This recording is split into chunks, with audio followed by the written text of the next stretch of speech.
team. We've had it ready from head to feet.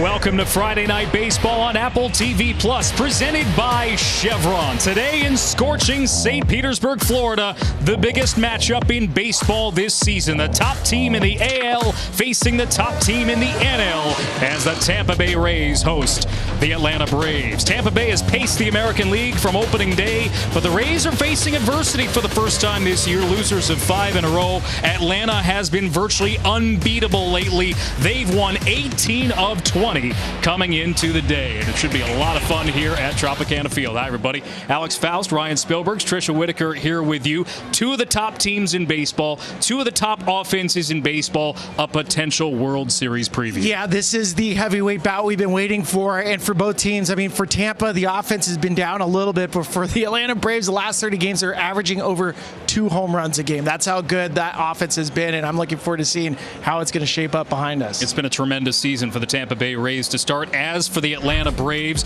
both teams crushing the baseball offensive ranks, top 3 in each league. It's important to know, especially with both teams, the on-base percentage numbers, the OPS, that's what's leading to it. They're also stealing bases at a rapid clip, and they hit the ball over the fence. It's a little bit of everything from top to bottom.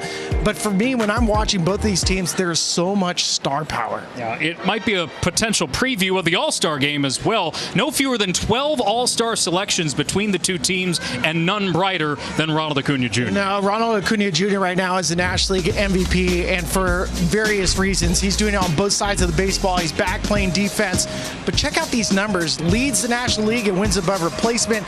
Second in batting average, only trailing Luis Arraez, who's hitting basically 400. And he's also leading in OPS. He's also stealing bases. Has 41 already. Nobody's ever done that in Major League history with over 20 homers, over 25 doubles. He's on pace for 40 home runs and 77 stolen bases. You really want to impress me? Get to 50 and 50, because no one's ever done that. Think about the categories that he's with. Fernando Tatis, Ricky Henderson, arguably the best leadoff hitter in the history of the game. Joe Morgan, Hall of Famer. Willie Mays, Hall of Famer. Ronald Acuna is doing Hall of Fame stuff. It is pretty remarkable to watch. Now, for the Tampa Bay Rays, as mentioned, they've lost 5 in a row, but that doesn't take away from what's been the best first half in franchise history. Some of the marks that they've sent, the pace that they've been on is remarkable. It is remarkable. The 149 run differential, second only to the Texas Rangers. They were higher up just about a week ago during this 5-game losing streak. They've seen some of those numbers come down, but it's been a core group of players. Their starting rotation that they have, some all-stars like Yandy Diaz and Randy Arozarena. Great stories off the field. For me, Randy Arozarena, when the lights are bright, he shines brighter. This guy is truly remarkable. There's a legend of him that continues to grow, and I love that he was voted in by the fans as a starter in the All-Star game. Same with Yandy Diaz. This guy, for years, he doesn't chase outside the strike zone. He's a hard-hit contact guy, and now he's putting the ball in the air, which leads to that high OPS numbers. And you want to talk about another superstar athlete on the field like Ronald Acuna? Well, the Rays have it in Wander Franco. He has 28 stolen bases. He's second in wins above replacement, only behind Shohei Ohtani. Pretty impressive stuff for Tampa Bay. Not just the trio of all-stars. They've had a couple of other breakout performances that have helped carry the team to this point. For more on that, we welcome in Tricia Whitaker downstairs. That is exactly right, Alex and Spilly. You touched on the 3 guys leading the way in this lineup, but the thing about this Rays offense is that everyone contributes, and there are 3 players having breakout seasons this year. That would be Luke Raley, Josh Lowe, and Jose Siri. Their numbers certainly suggest a difference at the plate, as you can see some vast improvement in their OPS. For Josh Lowe, the key to this season, labeling last year as a failure. He said, last year in 2022, I failed, but this year, I know what it takes to be a big leaguer the whole way. Luke Raley, it was an adjustment, shortening his stride and less hand movement at the plate. For Jose Siri, it was a simple pep talk from Kevin Cash during spring training. He said, listen, you are our center fielder. There's no competition.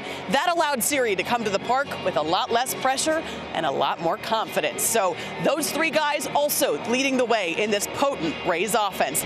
Around the corner, Friday Night Baseball coming at you from Tropicana Tropicana Field. Two of the top teams in Major League Baseball going head-to-head on Apple TV+. We'll be right back.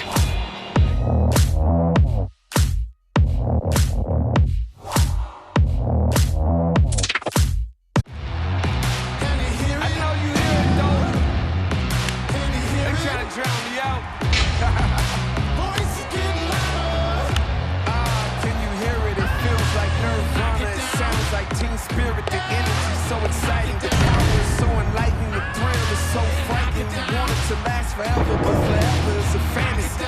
Count the seconds and value the hours. Tomorrow's a dream, this moment is ours. We came from the bottom, we go to the top. We gon' grind harder until the clock stops.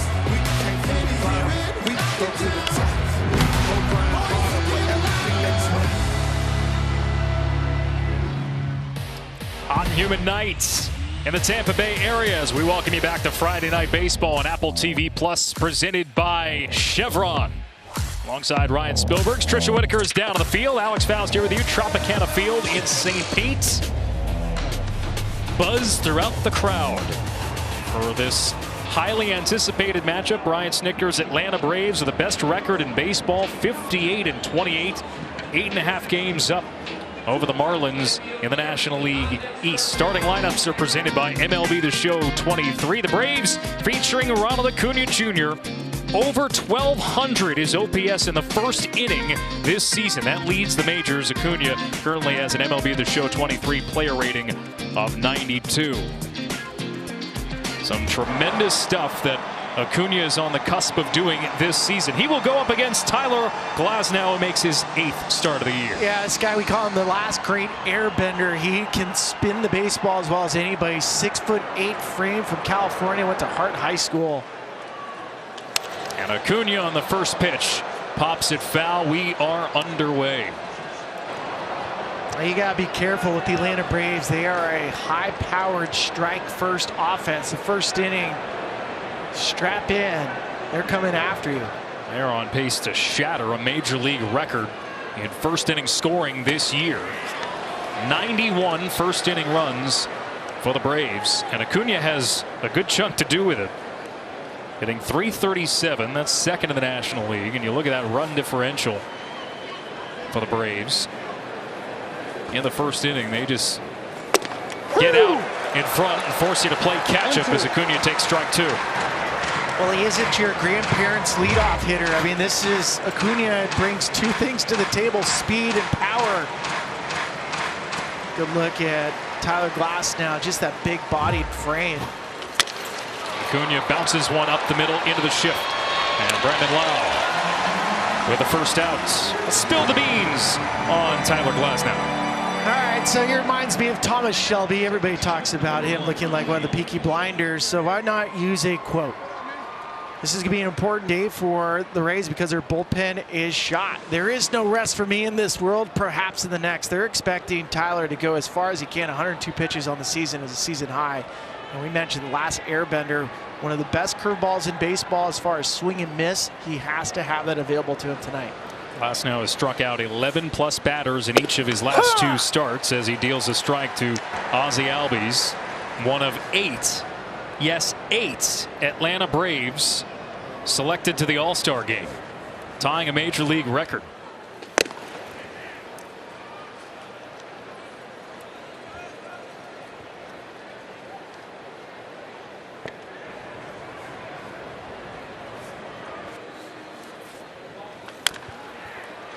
Ball on 2 strikes now to Albies. Making his 3rd career All-Star appearance this coming Tuesday.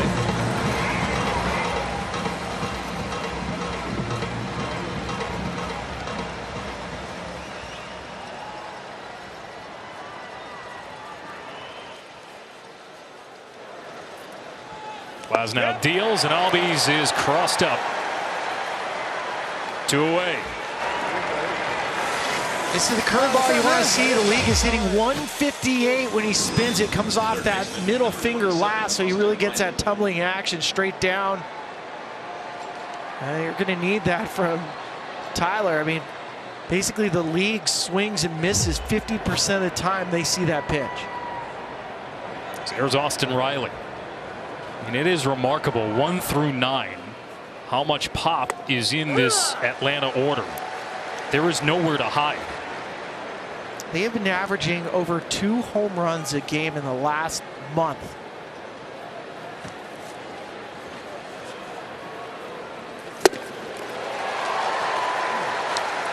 Riley with a whiff, and he's behind 0-2.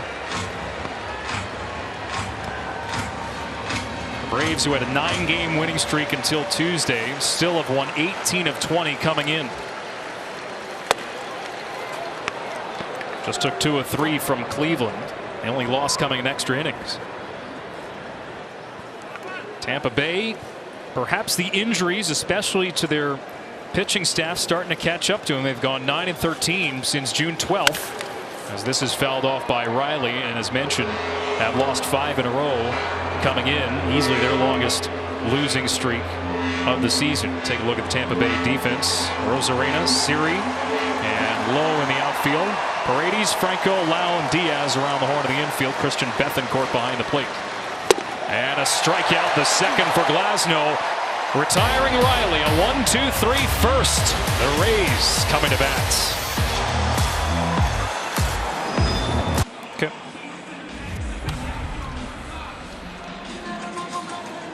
Tampa Bay's offense limited to just 6 runs in a 3-game sweep at the hands of Philadelphia. They'll have their hands full with Charlie Morton. Take a look at the starting lineups presented by MLB The Show 23. The Rays lineup featuring Yandy Diaz, .324 average at home, the 4th highest in Major League Baseball. Yandy currently has an MLB The Show 23 player rating of 85. The Rays just 15 runs over this 5-game losing streak. Seemed like everybody's gone cold at about the same time. A comebacker from Diaz on the first pitch, but it's fielded by Ozzie Albies at second. 1 pitch, 1 out. Charlie Morton, ageless wonder, makes his 17th start of the year. Yeah, he began his career in the Atlanta Braves system. It's nice that he's come full circle all the way back. Only spilled beans on Charlie Morton, what he needs for success. You want to get a master class? Well, you're going to get one tonight in the curveball. Nobody has a better curveball than Charlie Morton, and we don't like nothing center cut, because the Tampa Bay Rays right now, they're in a bit of a funk offensively. You can't miss middle with your fastball because they are looking to do some damage. Wander Franco, one of the 3 Rays, headed to the All-Star game, and he belts this one. Deep right field, way back there, and it's gone!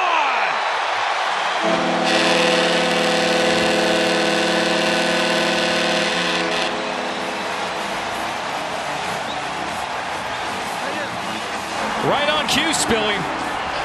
And Franco did not miss. Well, before the game started, he had a little friendly competition with Randy Arozarena, a little home run derby. It carries over into his first at bat. This guy's special. He's a crazy talented player, and for Wander, see it as he gets that fastball where the league's hitting about 350 against it.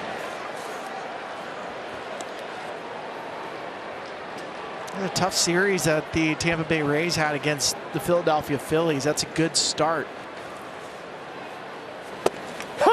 Morton drops in a curve.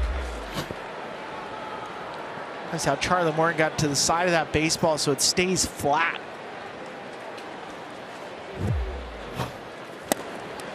Well, fitting for Franco. He's replacing Aaron Judge in Tuesday's All-Star game. He was left off the initial list despite leading all American League position players according to Baseball Reference's WAR model, as Lowe is retired. In the case of Wander too, I mean, talked to Kevin Cash about it for this team, and there's some stuff where a little bit of growing up for Wander over the last couple of weeks, and when he was announced as an all-star, his team erupted. They rallied around him, and it's pretty cool to hear just how much they've circled around this young superstar.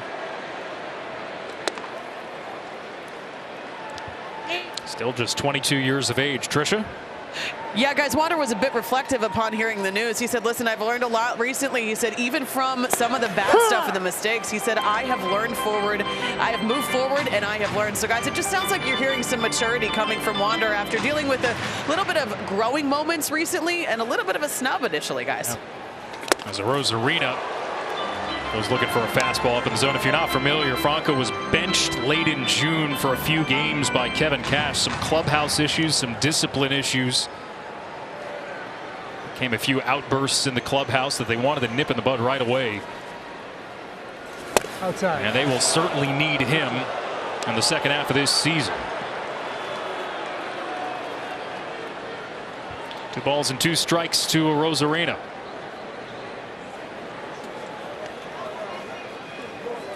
Yep, I got him. And he goes around. Wander Franco flips the script a bit. We talked about the Braves in the first inning. Tampa Bay strikes first here tonight. 1-0 Rays.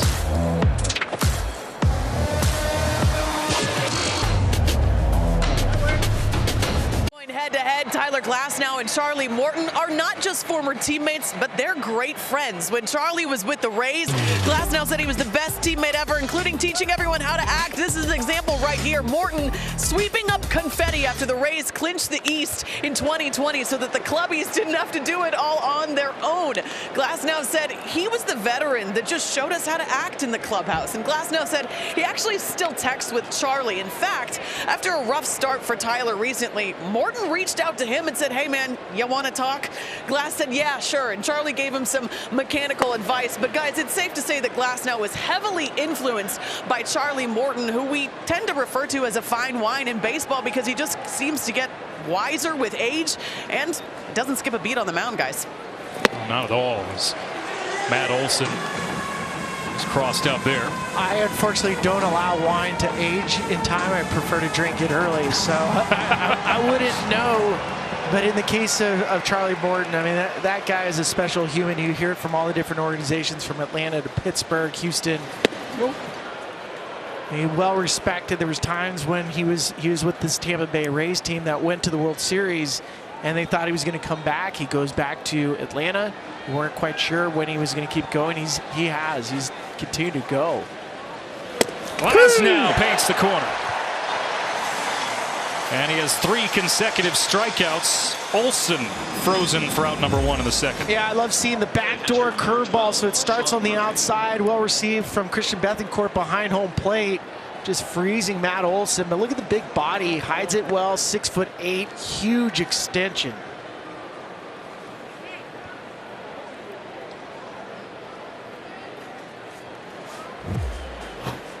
So here's Sean Murphy. Interesting shift here. Huge hole between short and second. Franco playing way over to the left side. And Brandon Lowe about as close to the bag as you can get with the new rules. I love seeing the shading we just put up on StatCast so you understand why the defense is exactly where it is. I mean, if you don't think Tampa Bay uses analytics to the highest level, you're crazy. Well, this is hit high in the air, left side. Catwalks are perhaps in play. That one winds up in the seats. Boy, that was not too far away, though. It hit. I'm pretty sure that hit one of the catwalks, but in foul territory.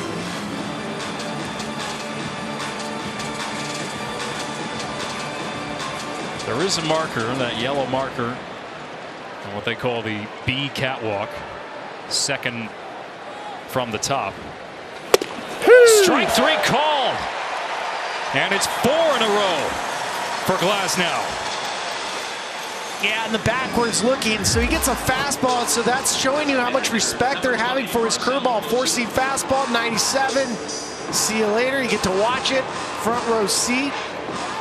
So far through the first 5 batters of the game, Glasnow is efficient and getting the punch out. Marcell Ozuna, who takes a strike, carrying a 15-game hit streak into the day. Great comeback story for Ozuna, who has struggled the last 2 seasons, hampered by injury a couple of years ago. but has put together a fine campaign with 17 home runs.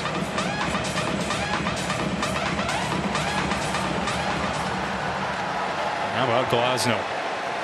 He is just locked in right now. 0-2 pitch. Yep. And they say he went around. This ball gets behind the catcher Bethancourt and will allow Ozuna to reach. Well, he still gets a strikeout, and he'll reach on first base.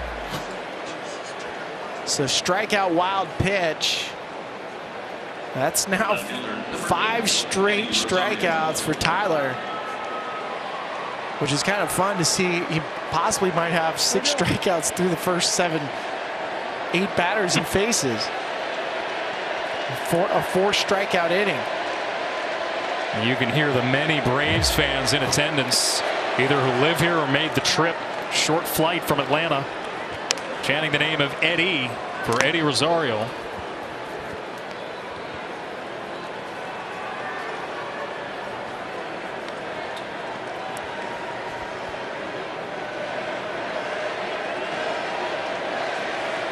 OPS well over 1,000 over the last couple weeks for Rosario, who is not one of the Braves in the All-Star game. It's probably easier to mention who is not in the 8th R.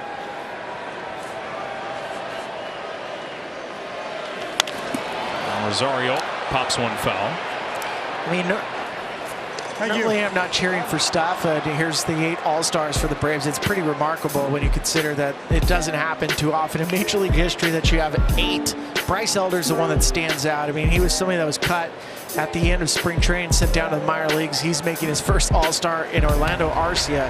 And you don't even remember Dansby Swanson at this point.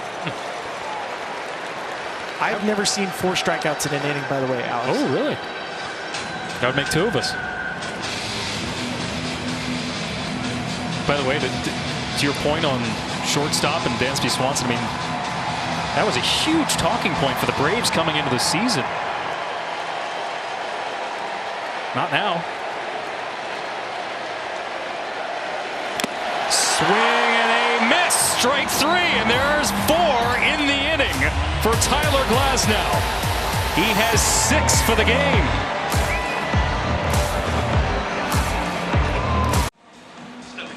Friday Night Baseball on Apple TV Plus is presented by Chevron, the human energy company, and sponsored in part by DQ, the official treat of MLB. Happy tastes good. Alex Faust, Ryan Spielbergs, Trisha Whitaker here with you in St. Pete's. 1-0 Rays. A solo home run from Wander Franco. Harold Ramirez, Brandon Lau, Isaac Paredes in the second against Charlie Morton.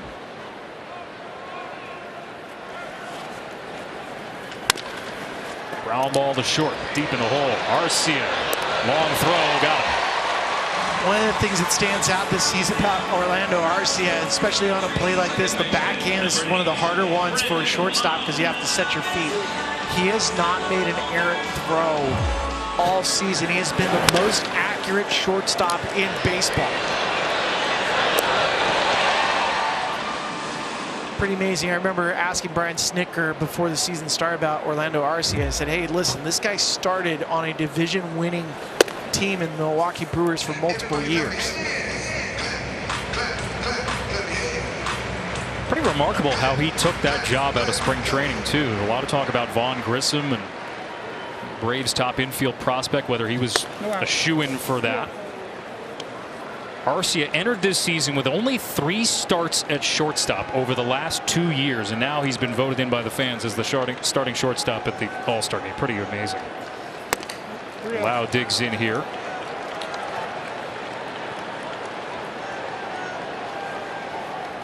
And Morton behind 3-0. That's a 4-pitch walk. Lau, who recently came back from injury and dealing with a herniated disc in his back. Here's the third baseman, number 17, Isaac Paredes. Paredes now. Kind of under the radar. We're talking about the All-Stars for the Rays. Paredes top 5 in the American League in OPS. Had a scary moment in Seattle. He was ran into from Ty France. Both guys apparently are okay. Both are back in their respective lineups. But this guy's been a good story too, to your point. I mean, he comes from Detroit, gets a chance to play. Tampa has found so many players under the radar that have just excelled here. Let's take you back to that play on Sunday. I mean, things haven't been going very well for Tampa, and you see this. That is frightening.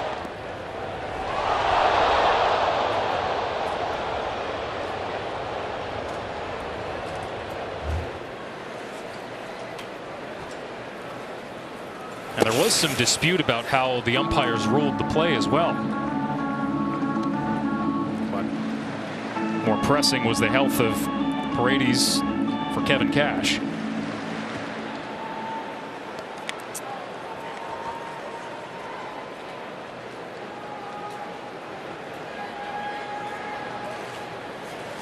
One-two pitch, blown away.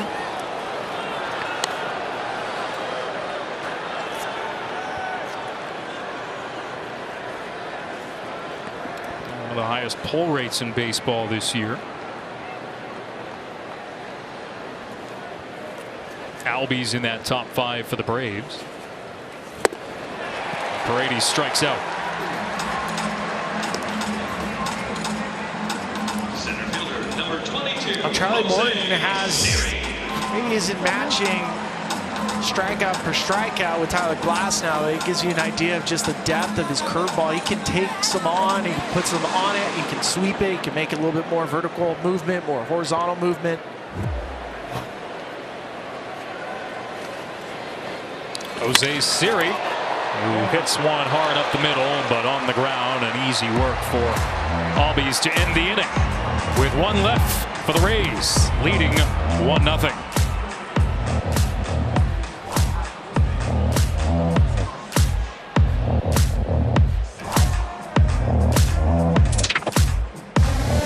Second inning did something pretty remarkable. He didn't just strike out the side, he had 4 punch outs. The last time that's happened was back in 2021. Guess who did it? Yeah, Tyler Glasnow did it himself in April of 2021, the Airbender.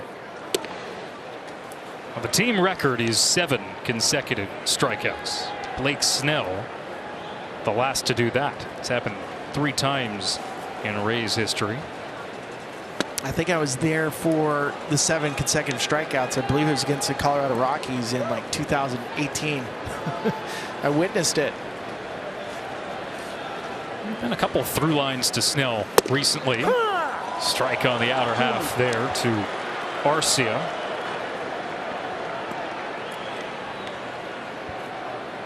I mentioned for Glasnow back-to-back games with 11+ Ks. The last to do that for the Rays. Also Blake Snell.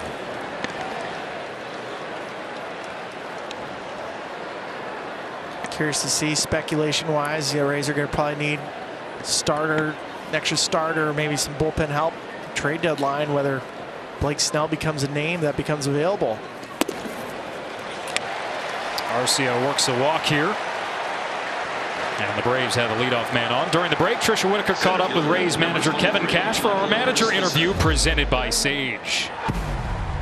All right, Tyler Glasnow, 6 strikeouts, a casual 4th strikeout inning. How well is the ball coming out of his hand right now? Looks pretty good, like we've seen the last 2 starts. This is the 3rd one where velo's up and curveball command below the zone has been really, really sharp. Wander Franco jumped right on that pitch. What impressed you about that solo shot? Just that he kind of rises up. We got a good crowd here, and I know Wander likes to play in front of a lot of people. Expect them to have a good series. A great crowd. Thanks, Kevin. Thank you. Guys, back to you. Yeah, no doubt, Trish. It's a really nice crowd here. Real buzz around this team, even with the 5-game losing streak. And a matchup against the Braves. Michael Harris at the plate. Lefty hitting center fielder. You know, your 9-man hitting a casual 262. He had a 5-for-5 game about a month ago as a 9-hole hitter, and the rarity of that occurring is is pretty remarkable, especially when you consider a lineup top to bottom. On the ground, hard to short. That will not wind up being a double play ball, however, because of where Lau was positioned. So they'll get the out at first. Arcia gets to second, one away.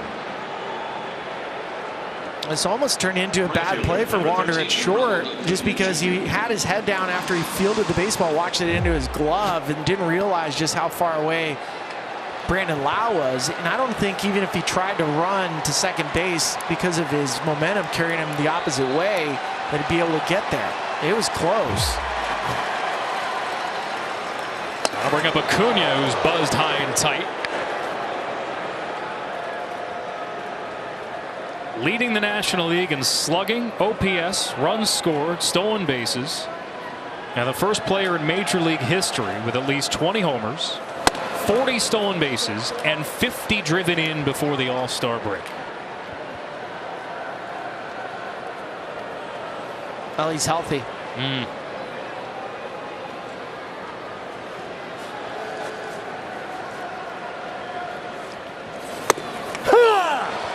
Takes a strike there at 90. I don't know if enough is said about that and the fact of how devastating that knee injury was that he had to come back from. Yeah, it was essentially an NFL running back injury. That's the type of injury to his knee. And everything for a hitter, for a position player, starts from the ground up. So if you don't have your legs underneath you, it's hard to create the torque. It's hard to create the ground force to get the barrel through the zone. Nobody whips the bat through the zone better than Ronald Acuna.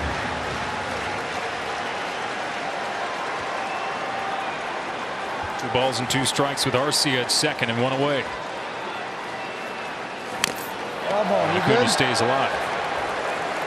What a fun matchup. Power versus power, in the old traditional sense.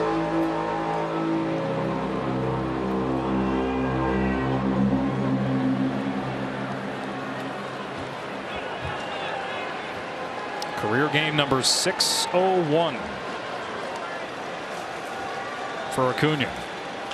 And Acuna drills this one deep center field. Siri going back in the front of the wall, makes the catch. Arcia tags and heads to third. Acuna gave it a ride, but to the deepest part of the park.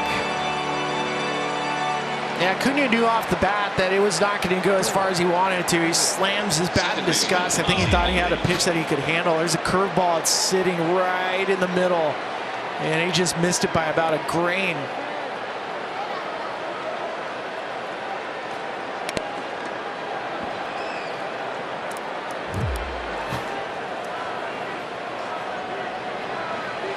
So now with Arcia at third, the first pitch to Albies is popped up. Left side of the infield. Paredes underneath it makes the catch. And the Braves strand the leadoff man. Through 2.5, 1-0 Tampa Bay. Let's look at tonight's odds courtesy of BetMGM. Odds to win the World Series. Well, these are the two favorites as it stands.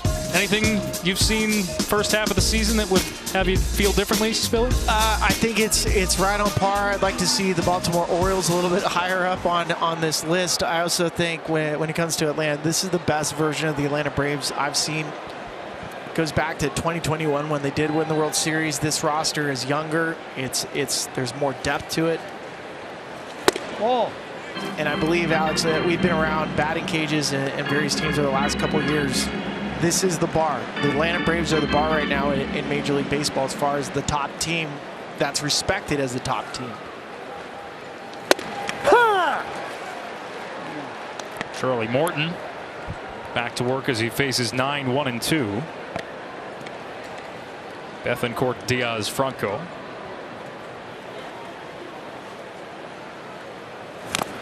Are you good? Yep.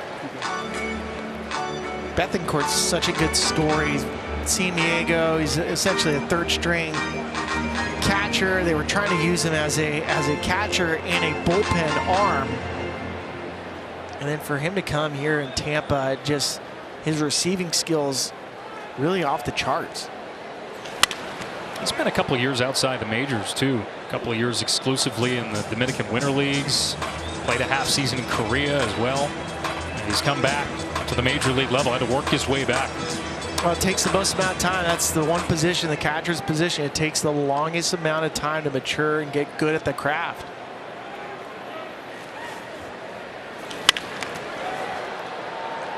I was asking him earlier about pitching because the Padres are using him as a possible reliever, and he said, I would just throw fastballs. I could probably throw 98, but I didn't know where it was going. He was the Ohtani before Ohtani, kind of.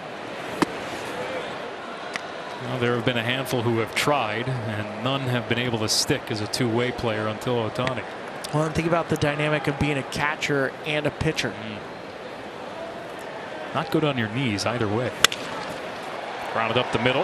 Backhanded stop by Albies. One hop throw.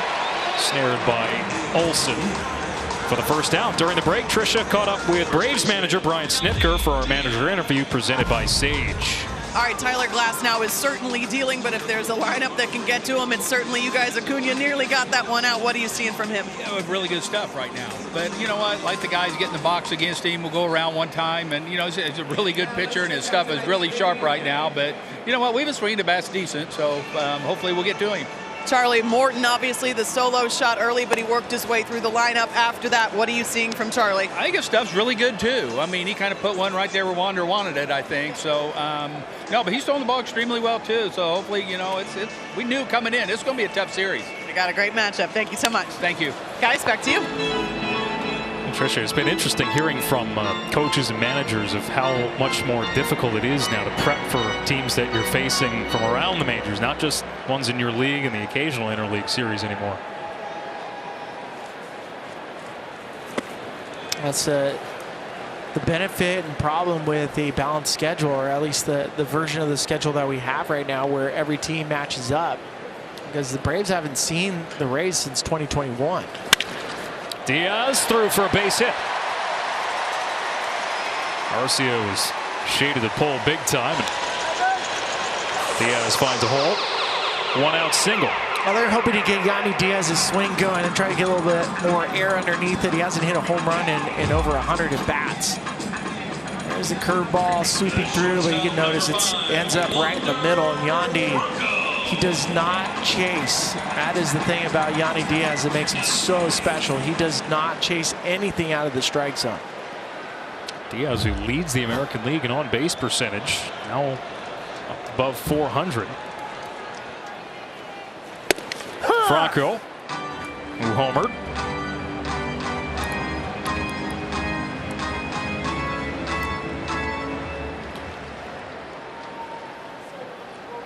Mention how young he is. There goes the runner. Pitch low and away. Throw to second on one. Hop, got it! Well, it's the shortest distance, that's for sure. Sean Murphy guns down Yandy Diaz.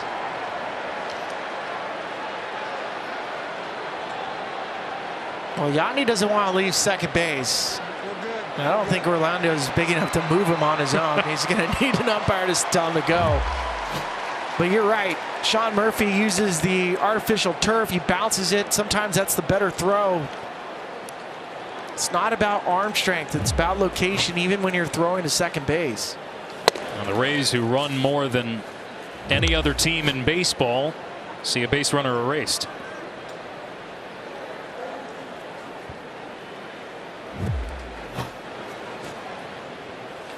So now with two down and the base is empty, Franco bounces one foul. The count 2-2. How about that was Yandy's trying to go for his first stolen base of the season. I mean, to give you an idea of how tight this series is, and for both of these teams understanding what getting to second base means. Franco down on strikes. And Morton faces the minimum in the third. Still just 1-0.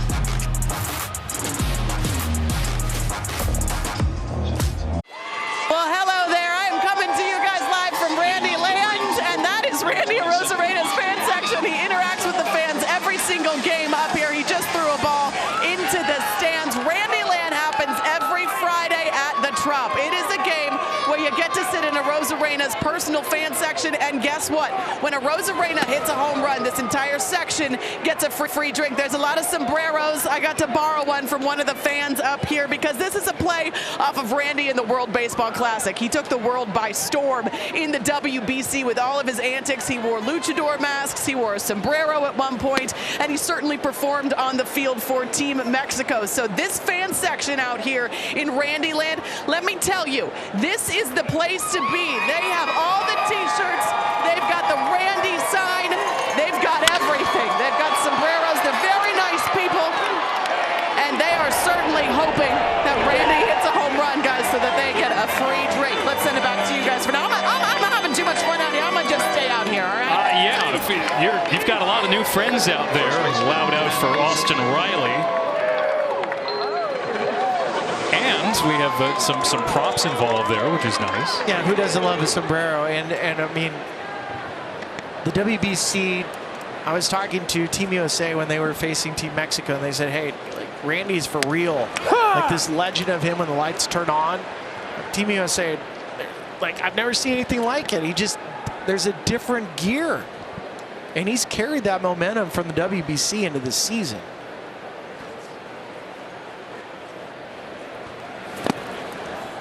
Olsen swings and misses here.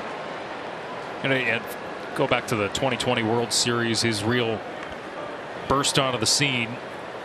Nobody quite had an idea of this guy's personality and seen it flourish, and I think come to the forefront at its best in an environment like the World Baseball Classic. It was so much fun. If you're wondering, so Randy, he was not allowed to play for Team Cuba, so he was almost neutral. And Mexico was the team and the country that said, come to us. So Randy became a Mexican citizen a little bit over a year ago. I mean, he meant so much to the WBC, but for players in Mexico, Randy means the world to them too. Damn, you good? Glasnow's bounced a couple of pitches in the dirt here. One seemed to catch Bethancourt by surprise. I love the interaction, though, with the fans out there and every game. Yeah, this is supposed to be a fun game, right? And he is having fun. And there's no doubt about it.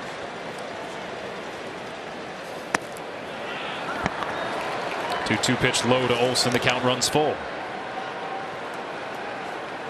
More and more you're starting to see, and you tell me all the time, your time in Japan, Spill, you have fan sections and how active they were. And it's good to see around Major League Baseball. Olsen, hard ground ball off the glove of Lau. And Olsen reaches. It's not an easy play for Brandon Lau going to his left. And the ball's hit hard, catches really off the thumb and not in the webbing. Trisha, you've caught up with a super fan out there? I absolutely have. This is Cowbell Max. He is a huge Rays fan. He's from St. Pete. He's been a Rays fan since almost the very beginning. And Max, I want to ask you, this fan section, how much fun is Randyland? Randyland is amazing. It's bringing so much culture to the Rays organization. Keep coming to the Trop. This vibe is electric. Let's go, baby. Alex, let's send that back to you. The vibe may be electric, but a lot of the Braves fans are the ones doing the cheering right now. Sean Murphy goes yard, and Atlanta takes a 2-1 lead. Sean Murphy's just had an unbelievable year for the Atlanta Braves. His 16th home run, 52 RBIs now. And when he came over from Oakland, I don't think Atlanta knew what they got.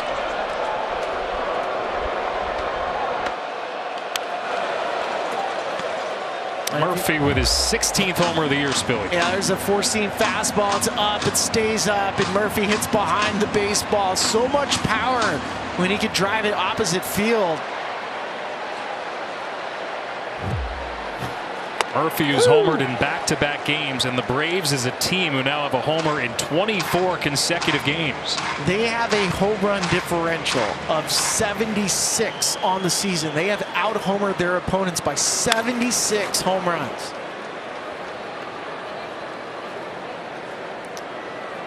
Poor Cowbell Max. They're gonna, his friends in that section are gonna blame him. Gets on TV and look what happened. The night is young still. Marcelo Zuna chops this one foul. Now, these two teams both love the long ball. The Braves by far the best home run hitting team in the big leagues. 28 more than the Dodgers. The Rays, the best home run hitting team in the American League. Here we go. And Ozuna goes around for strike 3. 7th K for Glasnow tonight. He's gotten Marcel twice.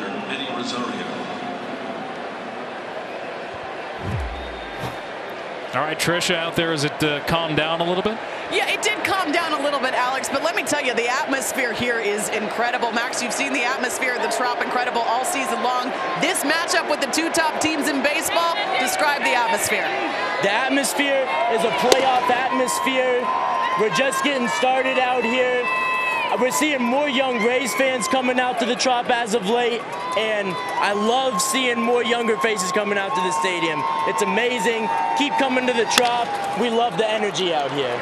You heard that energy, guys, on that home run, guys. For sure. Lau makes the put out here, but the Braves have taken the lead on a 2-run homer for Sean Murphy.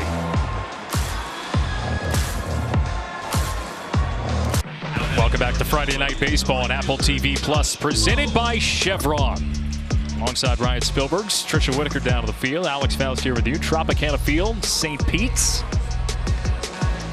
Braves, as they have done so often this season, using the long ball. They have taken the lead 2-1 as we head to the bottom of the 4th.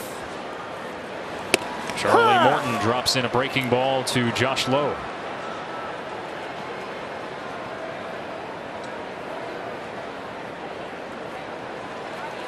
Braves, who have won 21 of 28 series, 25 out of their last 29 games. This is a team that looks like a freight train right now. Yeah, really in a good space heading into the All-Star break. They don't want to get to the All-Star break. Lowe strikes out for the 2nd time tonight. 5th K for Morton. Charlie Morton now is starting to roll a little bit.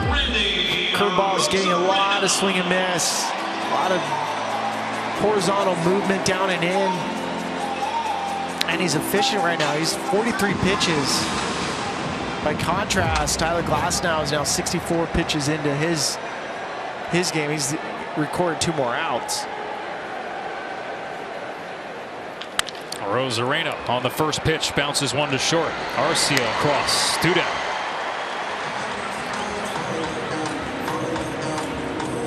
I think that's where this Braves team is at, on pace for 109 wins, coming off a historic June with 21 victories. Hit .307 as a team that month, and this is without a couple of key arms. Remember, Max Fried injured on opening day and then again in May. Kyle Wright, preseason injury. Fried is about to begin a rehab assignment, AAA, this weekend. I mean, they're going to get better, and that's something that Brian Snitker told us. Like, he actually felt like this team still has another level. Scary. Harold Ramirez here, grounded out his first time.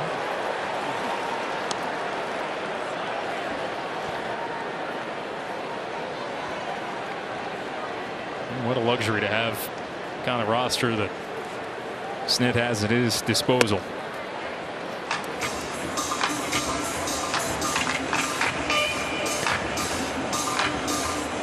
Look at this run, the last 29 games.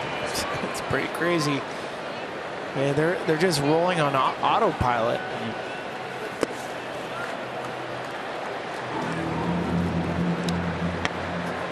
you have a lineup, you have 4 guys in the lineup that have played in every single game this season. The Rays do not have one. And you can start looking around for multiple players on rosters. You won't find it. Ground ball to short. Arcia again. And he has that terrific arm. 1-2-3 inning for Morton, his first tonight.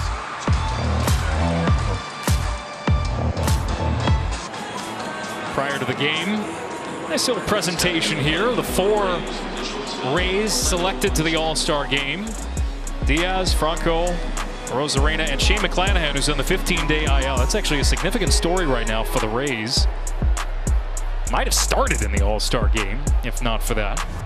Voted in for the 2nd straight year. That'll lead us to our weekly series trivia question. Who was the first All-Star for the Tampa Bay Devil Rays? We'll get to the answer later on.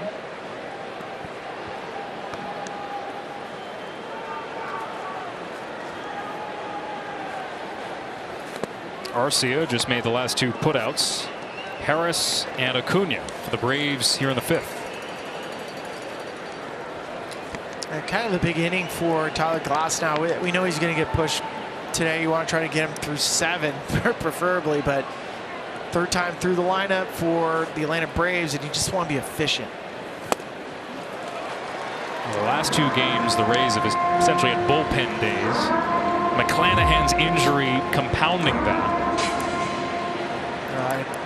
Jeffrey Springs was having an incredible first couple months before he had his injury. Drew Rasmussen. So they're short on their starters, and they have good starters. Taj Bradley has now been put into the rotation and love the stuff, love to compete. But they're challenged. Zach Eflin's been really good too. 3rd in the American League in WHIP. But I think that's the one lingering question right now is, can the health hold up for these starters, and will it start to have an impact? Are the injuries catching up to it?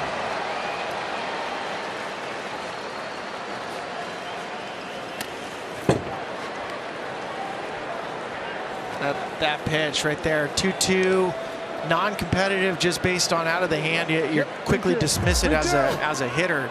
There's a curveball. It's not even close, so you don't even get a possible check swing. Now you force them 3-2 to come back at you. Broken bat for Arcia. Roller to 3rd. Paredes across for the first out. Tricia, you have more on the Rays injuries? Yeah, guys, you mentioned the starting rotation. The Rays are without 3 starters. That would be Drew Rasmussen. He's out for the foreseeable future. We're not sure when he's going to return. Jeffrey Springs had Tommy John, and now Shane McClanahan is out with a back issue. But, guys, McClanahan did throw on Thursday, and Kevin Cash said he is on track to start July 16th in Kansas City. So the All-Star break will certainly help him recover quickly so that he can get back into that starting rotation and hopefully not skip a beat. Yeah. Leading the American League in wins, McClanahan. Exited after 3 innings on June 30th. And they shut him down through the All-Star break. Harris 0 for 1 tonight.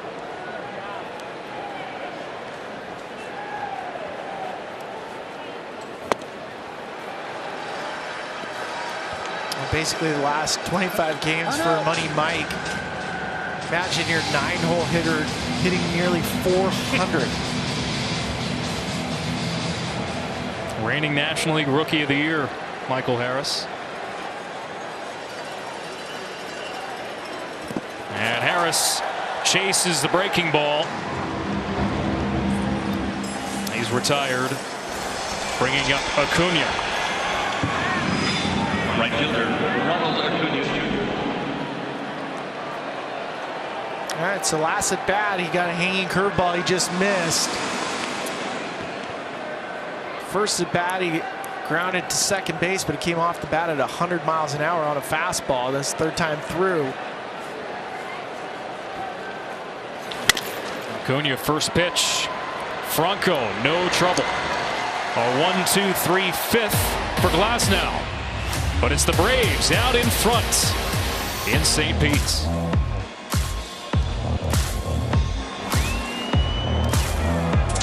Chevrolet. Earlier this week, our Chevrolet Play Ball Player of the Month got to ask him a question. Let's check it out.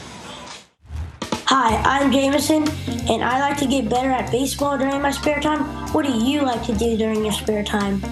Bueno, más que todo, yo cuando tengo tiempo libre juego siempre videojuegos, Call of Duty. Eso es lo que más me gusta hacer. I think the thing I like to do the most during my spare time is, and what I do the most is play video games. You can nominate a youth athlete to be the next Play Ball Player of the Month, presented by Chevrolet. Download the Game Changer app or visit MLB.com/playball Players of the Month. Jameson Styles, we thank him for his question this month.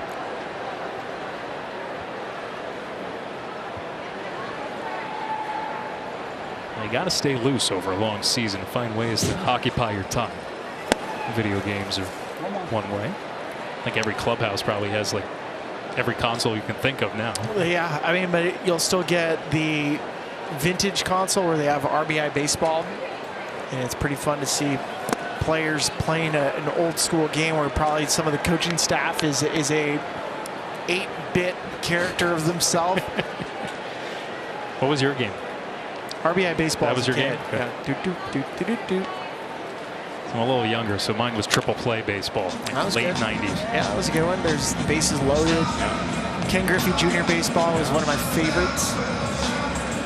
You start getting into the vintage consoles. Those are fun. Brandon Lau walked his first time. Worked another full count here. Paredes on deck. Ball 4. The second walk for Lau. It leads off the 5th. Well, StatCast is powered by Google Cloud for Isaac Paredes. He is a pull hitter. He's one of the highest pull rates in Major League Baseball. All of his home runs, 37 career, come to the pull side. No appa tacos, no center cuts. He just likes to grip it and rip it. Pull out. And then on top of it, you're wondering why Ozzie Albies is shaded directly up the middle.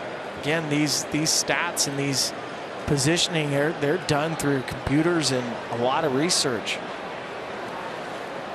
Well, now with those tools like StatCast and even some of the proprietary ones that teams have, there is more information than ever before. And the Rays, I think rightly so, have built a reputation as being the smartest to use those tools. Popped up. Shallow left. Long run for Rosario, and he makes the catch. One gone.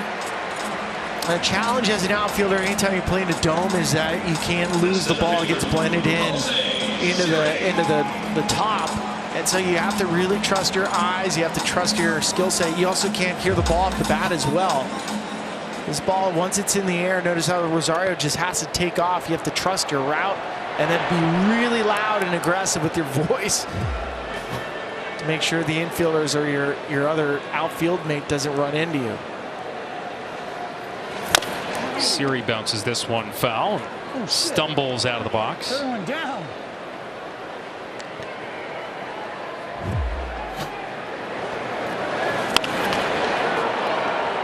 Look at that. Catwalk, changing colors. Yeah, catching a fly ball in a dome is not easy. Siri's still a little shaken up here as he gets back in the box. Do you play here at all, Spilly? I did. There's actually talk how they try to darken up. They can use lighting, LED lights to try to darken the roof to try to make it a little bit easier for the players. It didn't really work out.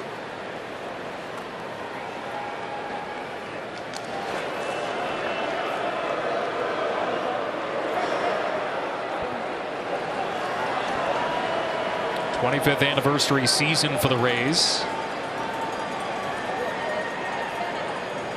And the 33rd year that this facility has been in operation. Once the home of the Tampa Bay Lightning.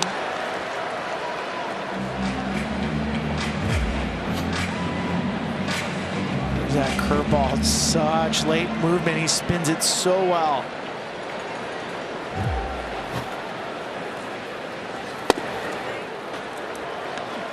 One and two to Siri. He's been hovering around the top 10 in home runs in the AL most of this season. 16 on the year, tied for the team lead. There goes the runner. Pitch upstairs, throw to second on a hop, not in time. And a stolen base for Lau.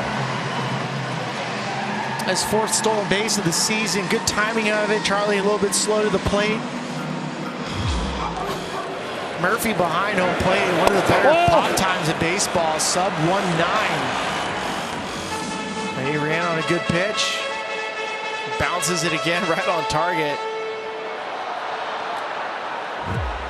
It's now 110 stolen bases for the Tampa Bay Rays. First time they've had a runner in scoring position tonight.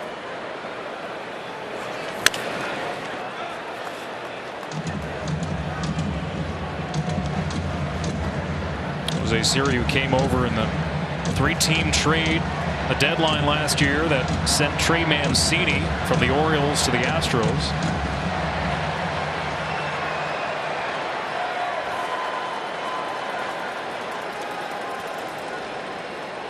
Two-two swung on and missed. Great off-speed pitch from Morton for his 6th strikeout. Tell the frustration from Siri. It looks like it's going to stay as a strike, but just the spin. He spins it so well. That late movement is a byproduct of how well he spins it. Neat idea. StatCast powered by Google Cloud. Average spin rate of a curveball is 2,500. For Charlie Morton, it's 3,000. And that extra spin creates so much more movement. 14 inches of glove side movement. Faces the 9-hole hitter in Bethancourt. Think about this. The plate is about 17 inches wide. If you throw a curveball that's 14 inches of movement, you can start it on the middle part of the plate and know it's going to work itself off the plate for a ball.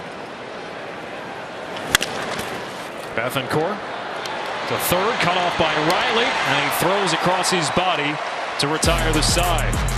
The Rays strand the leadoff man, and it's still 2-1 Atlanta.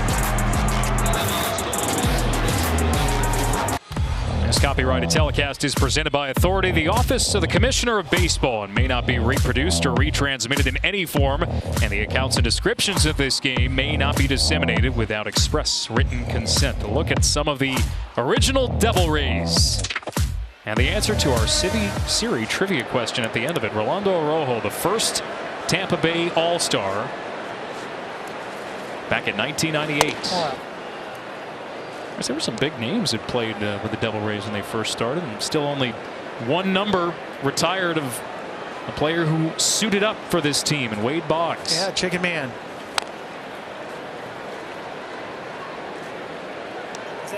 Albies, Riley, and Olsen here for the Braves.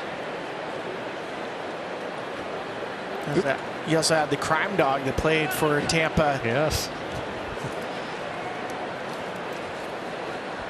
And the Braves, for that matter. It's crazy. Crime Dog is always going to be remembered for how many times he was part of the Tom Amansky training videos. You'll never be able to escape it if you're of a certain generation. Nope. Kids these days, they don't know. They don't know. Watching This Week in Baseball and seeing that ad pop up 3 or 4 times.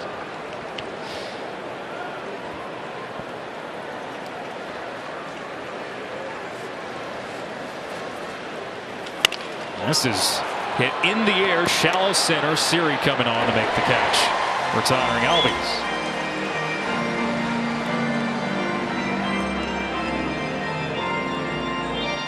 Two pitchers. We thought this was going to be a good matchup between Morton and Glasnow. Look at the usage of the curveball to get Ks. Yeah, I mean, we said that it was a master class from Charlie Morton, but Glasnow has been right there with him. So many swings and misses with curveballs tonight. Coming into the day, Glasnow overall, across all of his pitches, had the second best whiff rate in baseball, behind, you guessed it, Blake Snell, who's come up a couple times in the way this game has transpired tonight. Snell's having a terrific season with the Padres. Austin Riley 0 for 2, hits this one high in the air, tailing towards the line. A long run for Lowe, and another flyout. 7 in a row retired by Glasnow. Yeah, just like the doctor ordered. I mean, you point this out with the Rays, their bullpen is really kind of on fumes right now. They went extra innings against the Phillies yesterday. It's been a tough stretch, back-to-back bullpen games. They need Glasnow to go forever. Matt Olson. By the way, there was a scoring change earlier in the game, initially given a single in the 4th. Ruled an error on Brandon Lau. Took a base hit away. Tough scoring decision. So an unearned run for Glasnow as a result.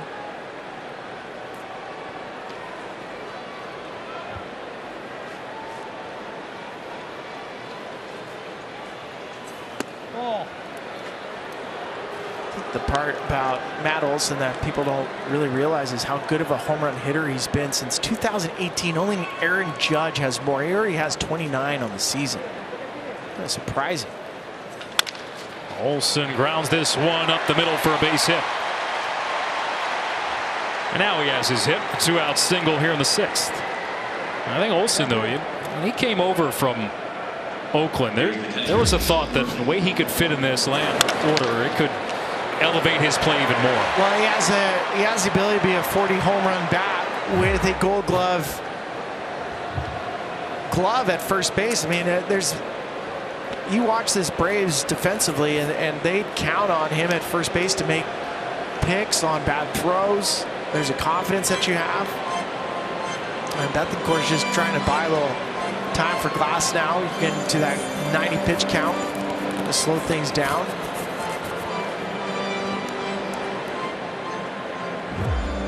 Let's take a look. This was right after the hit. That's not a good sign. Luckily, that's his left hand, not his throwing arm. He might have just cramped. And immediately, Tampa Bay gets an arm up in their bullpen. It's Elvin Rodriguez just called up.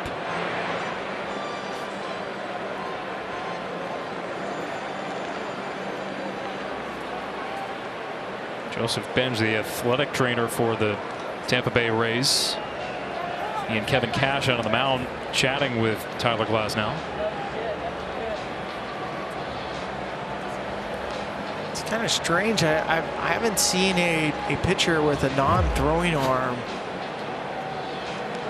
Or is it his hip?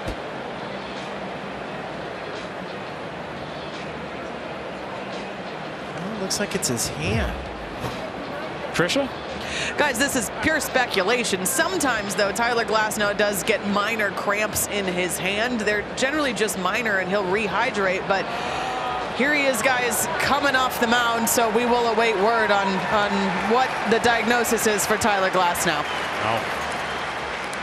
So the Rays, who can ill afford another pitching injury, hopefully for their sake, it's just cramps for Glasnow. He exits the game and a pitching change to come.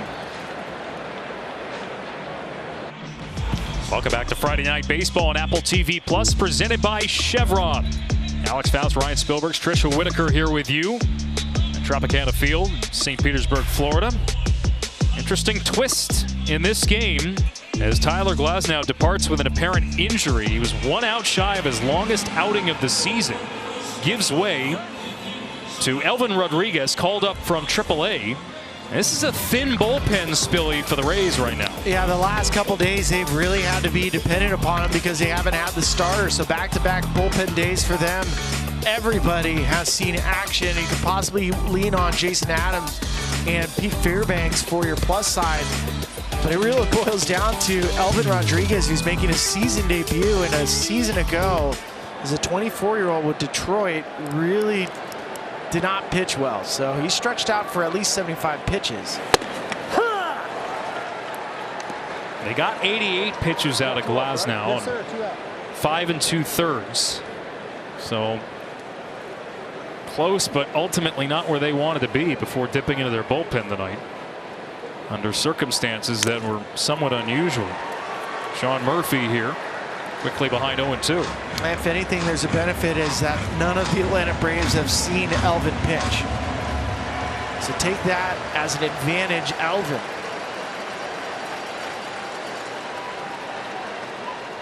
Working with a runner at first, and Matt Olson.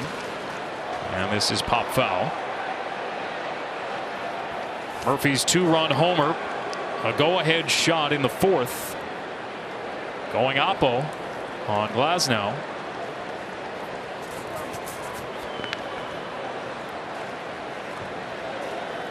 One of only 2 hits in the game for the Braves. Nope. Here we go. Peel to first, and he goes around.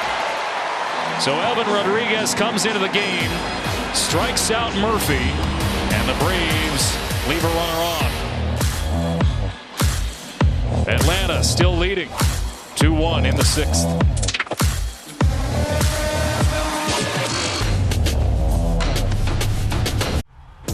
Lauren Gardner with your studio update. Phillies Marlins out in Miami in the bottom of the 6th. Garrett Cooper with his 12th of the season. Fish with that 3-0 lead. Well, gee, the Marlins refuse to fade. Both of these teams, the Florida teams, I love the throwbacks that they wear on Fridays. The Marlins going with their 90s era threads as well. Miami, they're 51-38, basically same record as the Texas Rangers. They were the 5th fastest Philly, 5th this year. Isn't that crazy? And on the other side for Philadelphia, who's just here in Tampa, they've won 12 straight road games. So the Phillies are starting to find it.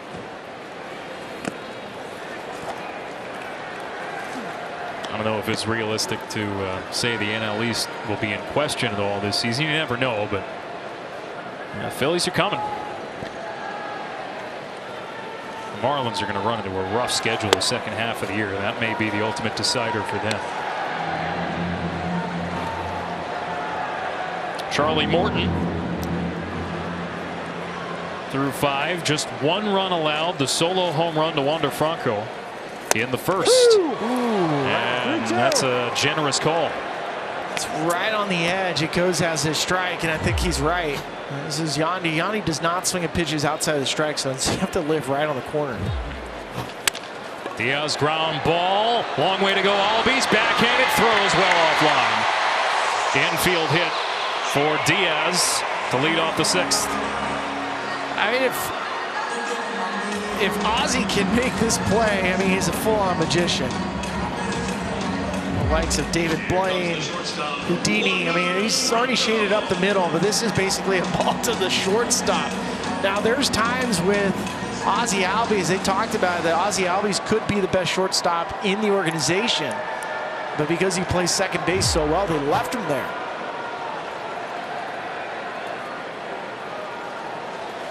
Leadoff man on for Franco, who serves the first pitch into left. Rosario underneath it. 1 gone.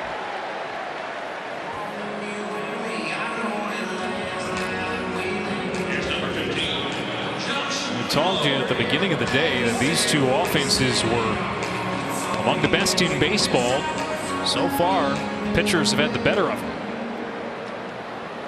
Well, Josh Lowe is sitting right in the middle of this Rays lineup. Pretty amazing. His brother, Silver Slugger, with the Texas Rangers, Nathaniel Lowe. These guys live together in the offseason. They golf together.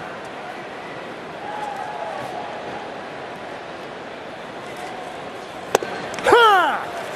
1-1. Had it coming back on the corner. Yep. And he's right.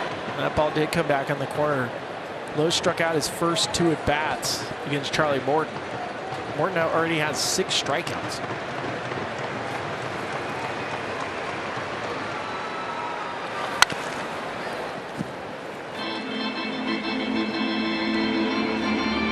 1-2 strikes to Lowe.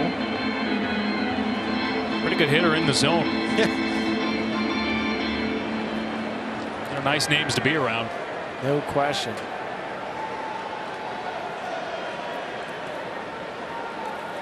Former first-round pick of the Rays grounds this one to second. Albies to flip for one. That's a double play. Arce with a strong throw to first to cap it off. 4-6-3, and the Rays are retired in the 6th.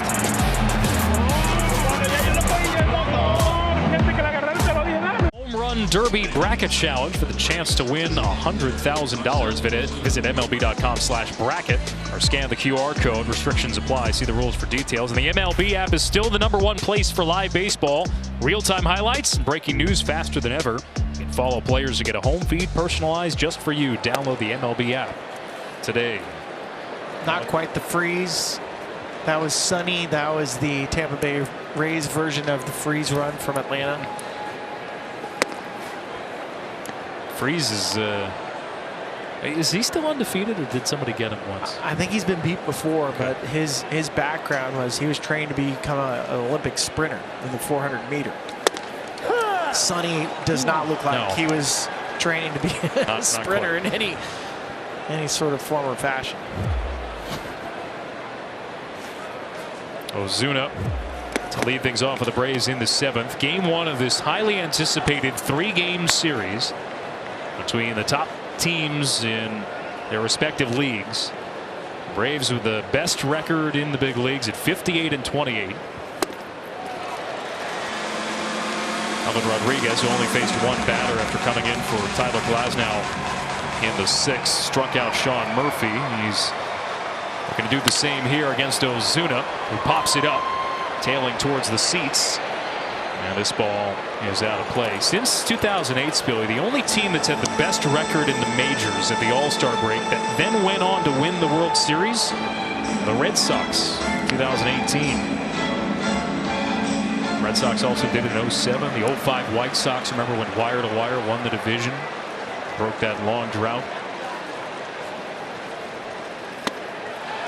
Ozuna strikes out. Talking about Glasnow leaving the game, let's take you back to 2021. It was early that year, and Tricia brought up a good point. Not the first time this has happened for him.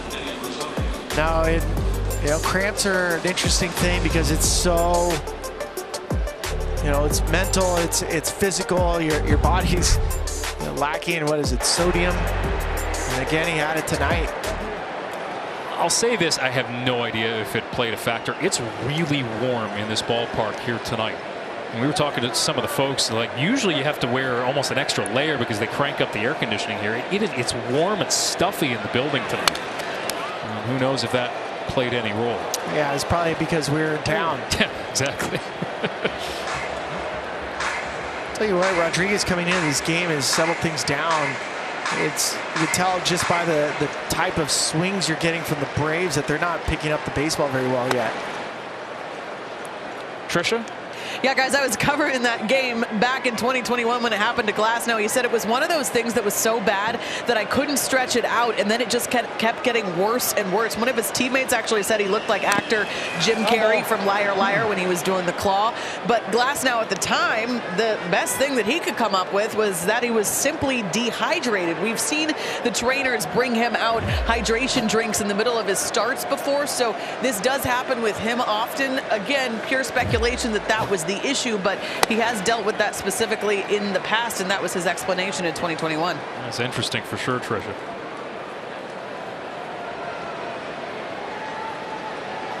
Who knows if it changes the complexion of the game. As Rodriguez is unable to get the call, count runs full on Eddie Rosario.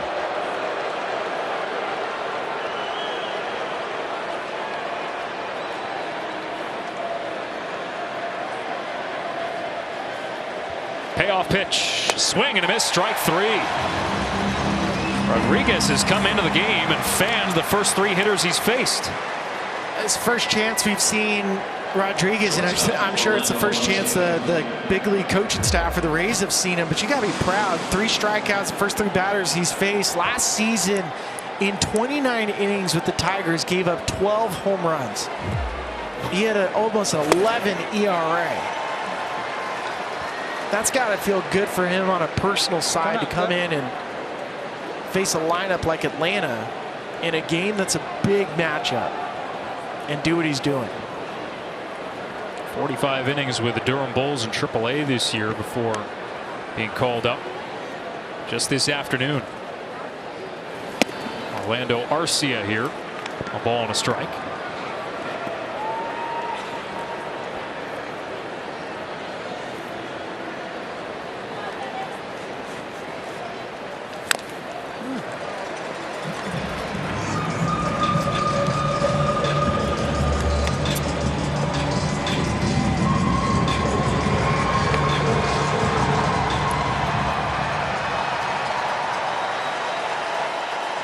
One-two pitch outside.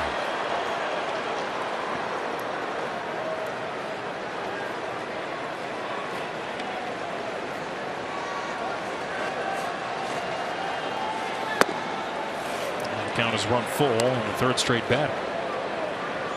3-2.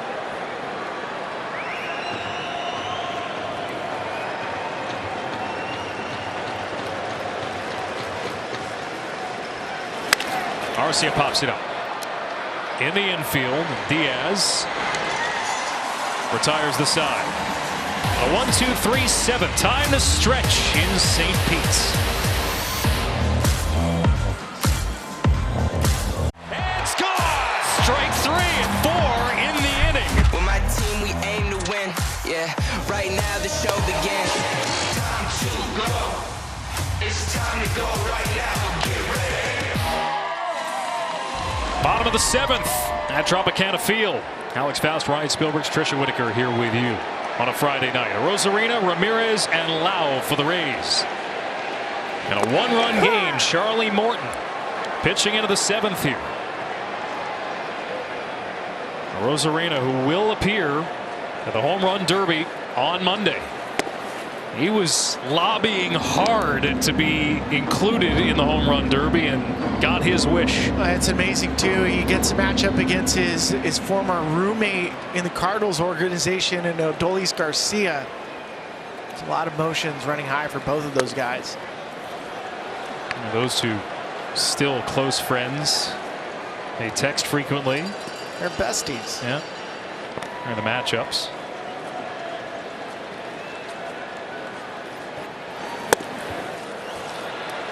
See how long Morton goes here. 78 pitches coming into the end.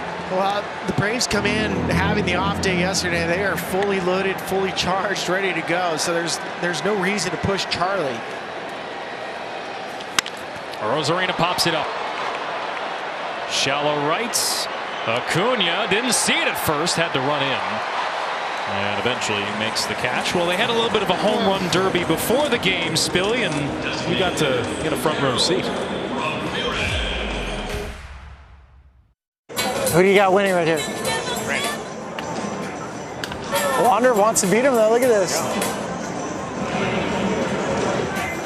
1, 2. Back.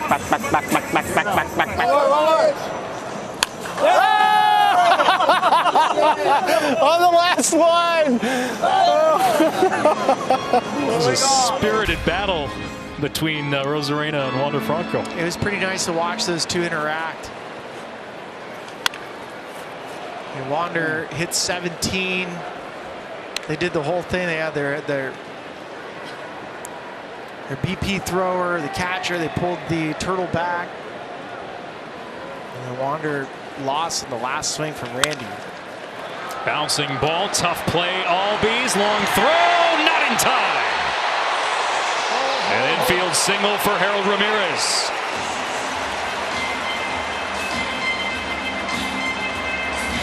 Well, players can sniff a hit. And off the bat again, Albie's on the shortstop side of second base. There's the arm strength. But Harold just sniffing it out. Blue hair and all. And that'll run Charlie Morton out of the game. So Charlie Morton will depart He had gone 12 straight starts with 90-plus pitches. Will not net here tonight. A.J. Minter coming in.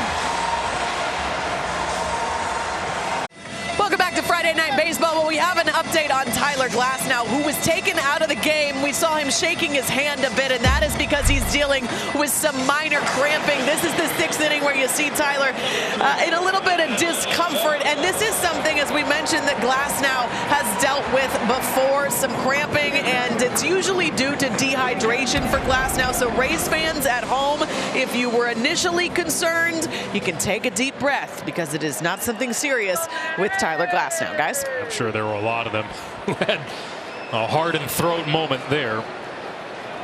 Well, Margot pinch hits for the Rays in place of Brandon Lau here in the 7th with a runner aboard. The Braves going with A.J. Minter, the 6-foot left-hander. Righties and lefties hitting about the same. He has given up 3 home runs to righties on the year, all off the fastball. Runner goes, swing and a miss, throw down, got him!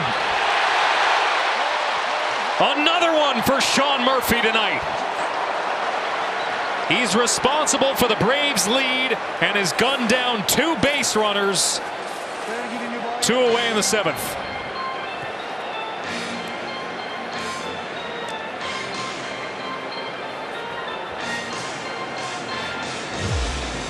Check out the replay again. Sean Murphy continues to use the bounce to get the ball down to second base faster. There's Albies. He puts his knee down just in case Ramirez slides to the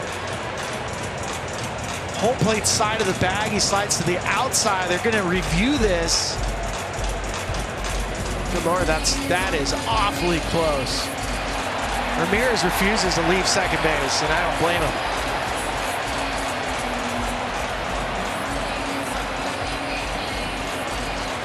Be the 5th stolen base of the season for Ramirez if he's in there. We already saw Yandy try his first attempt of the year. I mean, this Rays group is trying to find some offense. Replay review powered by Zoom.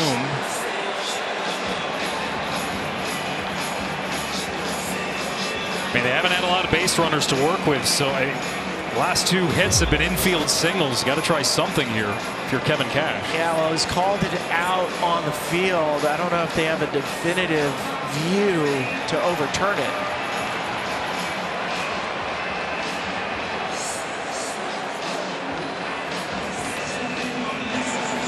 After review, call on the field stands.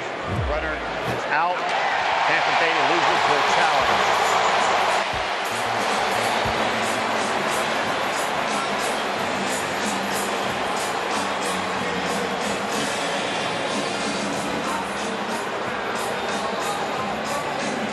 Still a little conversation going on there. All in good fun for that group. Sean Murphy now up to 12. Runner is caught stealing, and a swing and a miss, a strikeout for Margot, and that does it for the Rays in the 7th. The Braves still hold a 2-1 lead. Apple TV Plus is presented by Chevron, the human energy company, and sponsored in part by Meineke, doing car care right.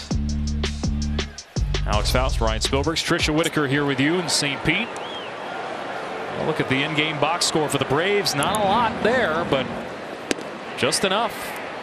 Only 2 hits for Atlanta. A 2-run homer from Sean Murphy in the 4th. All that the Braves have needed. Still, it is Elvin Rodriguez on the mound, coming in for Tyler Glasnow in the 6th. He faces Harris, Acuna, and Albies, 9-1-2. No second baseman for the Rays. Taylor Walls enters after Margot pinch hit for Lau. And quickly, Harris is retired. It's 4 strikeouts for Rodriguez. Yeah, it's really nice outing for Rodriguez, called up today. Kevin Cash needed some length after Tyler Glasnow. There's a changeup. We've seen a lot of sliders. That's good to see. Now he's incorporating a 3rd pitch.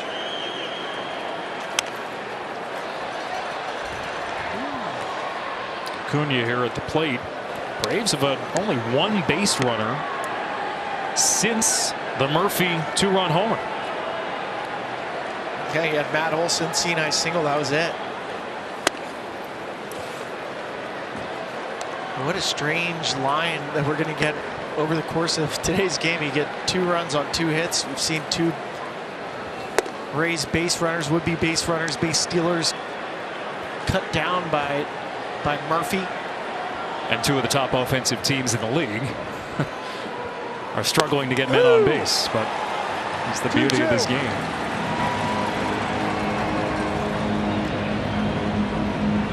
Acuna without a hit. Hold the clock. Acuna is still kind of barking about the last pitch, reacting.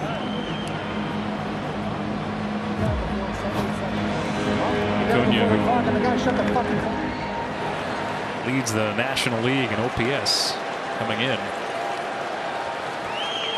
Career 900 through 600 games, and he's about to go 0 for 4 here.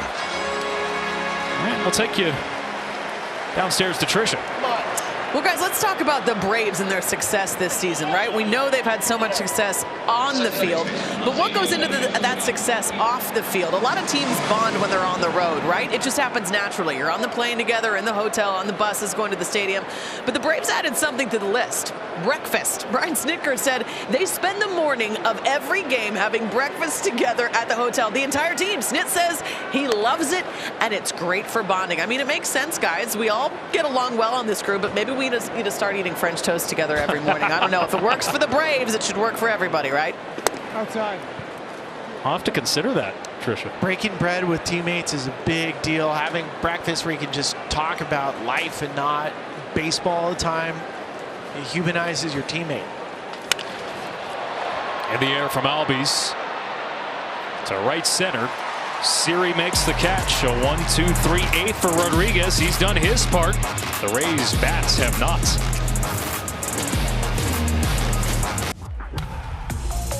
Lauren Gardner with your studio update. Blue Jays Tigers out in Detroit. Alek Manoah on the mound for the first time since being demoted. 8 punchies through 691 pitches. Well, gee, can anybody figure out Alek Manoah this year and just what happened? I mean, that is the biggest inverted bell curve, just all the way down to the bottom, and now he's climbing back up. Well, whoever figured it out deserves a raise in Toronto. He gets it down to the Florida Complex League, and it's good to see. I mean, you like seeing players regain their confidence and come back. Speaking of players regaining their confidence, Nick Anderson has been a good place for Brian Snitker in this Atlanta Braves bullpen. 35th appearance on the season. Spent 3 seasons with the Rays. Pretty good numbers. 1.85 ERA in 48 appearances. Really good in high leverage situations this year for the Braves. We've talked a lot about their offense, but their pitching has been tremendous as well. The best bullpen ERA in the National League. Paredes, Siri, and Bethancourt. 7, 8, and 9 for Tampa Bay here in the 8th. They're running out of outs.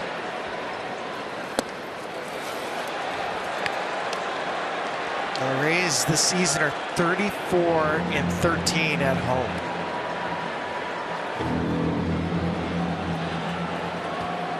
They know they can win here. It's the best record at home in the big leagues.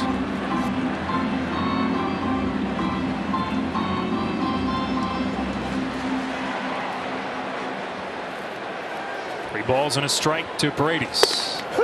And he takes on the outside corner. Maybe a generous call.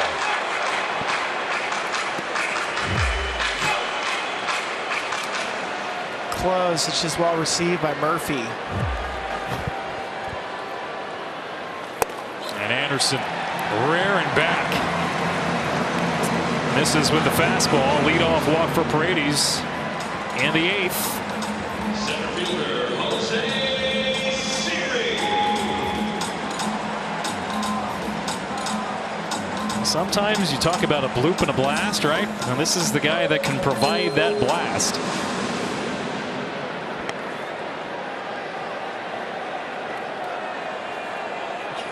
Leadoff walk. Jose Siri chasing a fastball up in the zone. Siri has been so good in the outfield defensively, and the fact that he has the ability to hit homers has made him a pretty unique player.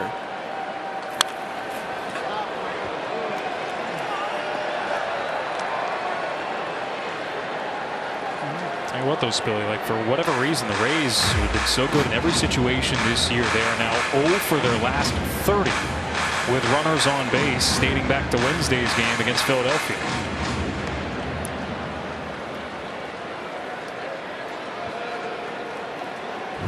More frustration starting to show. Siri pops this one up, and it'll reach the seats. It seems like when it comes to pitchers, when pitchers start to get a little tired in their legs, they miss location. Velocity will stay the same, but they miss location. Same thing happens with position players over the course of the year, and as you're getting closer and closer to that all-star break, you just start missing pitches because your body is fatigued.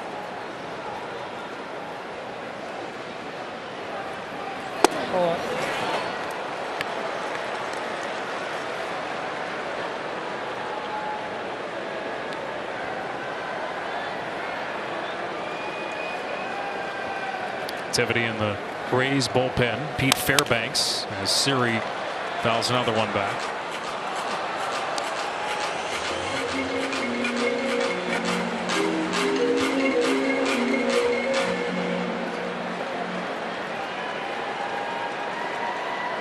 The only run coming from the Wander Franco home run in the first for Tampa Bay. Siri down on strikes. One gone in the 8th.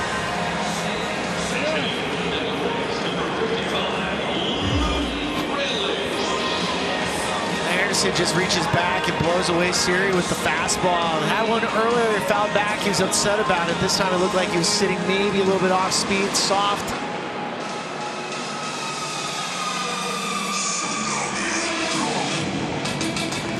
Oh, Tampa Bay going to their bench again, and Luke Raley, who in his last 39 starts reached safely in 35 of them. They're just trying to get base runners, stitch something together here. Raley has the ability to hit the ball a long way, but in the case of Nick Martinez, he's tougher against lefties than he is against righties. And Raley pops up the first pitch near the catwalks. It'll miss him and allow a clean catch for Austin Riley for the second out.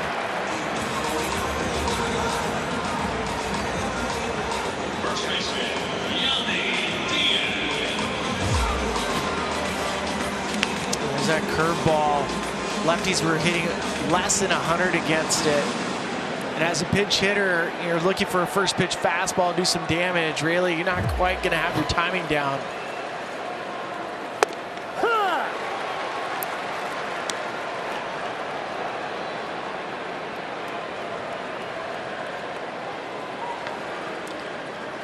Diaz 2 for 3. Infield single his last time. Bounces this one up the third baseline. Bare hand from Riley, and he has no play. It's another infield single for Yandy Diaz. Tying run now in scoring position. Really heady play for Austin Riley, not trying to be crazy and throw the ball to first. So he just puts it in his back pocket. A little in between hop. He just realizes, I'm not going to get a chance to throw it.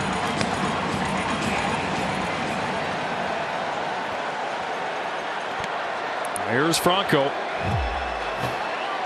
One of the 5 Tampa hits. Only 2 of them have left the infield.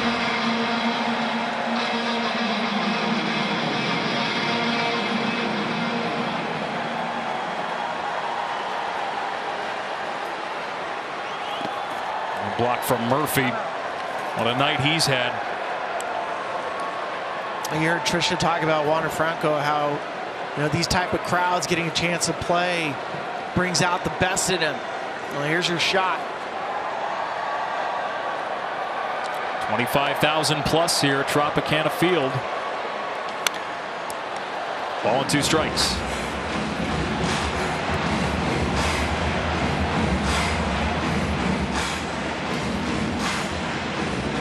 Wander's only struck out 49 at bats and 303. He's very tough to punch out. We said this, left. Franco, ground ball to first, backhanded by Olsen, the flip to a covering Anderson. And frustration for this Tampa Bay team, trying to snap their 5-game losing streak, but the Braves are having none of it. Through 8, 2-1 Atlanta. Let's take a look at pitching decisions presented by Sage. It's Nick Anderson going up against Wander Franco. The league is hitting less than 100 right on left. But for Anderson, his curveball really is the devastating pitch. Wander gets one. Off the bat, he thought he might have found a hole. Frustration for this Tampa Bay Rays team. They just cannot crack the code to score more runs. Still is Elvin Rodriguez trying to spare this bullpen any further work for Tampa Bay as they look to hold the Braves and their horde of fans here in Tampa Bay on a line. It stays in the air for Rosarena. And Austin Riley is retired.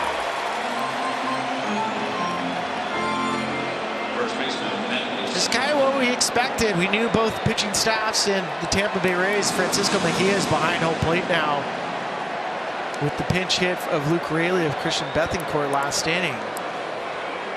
Oh, wait, that line drive is 113. Yeah. Frozen rope. Olsen, a flare.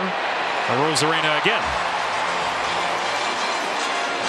At the bottom of the 9th inning, the Rays are going to face Raisel Iglesias, who is nasty. He's warming up down the left field line.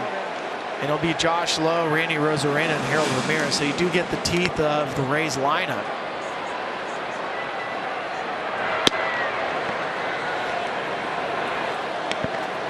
And for a Tampa Bay team that at times has been reliant on the long ball, Raisel does not give up a lot of those.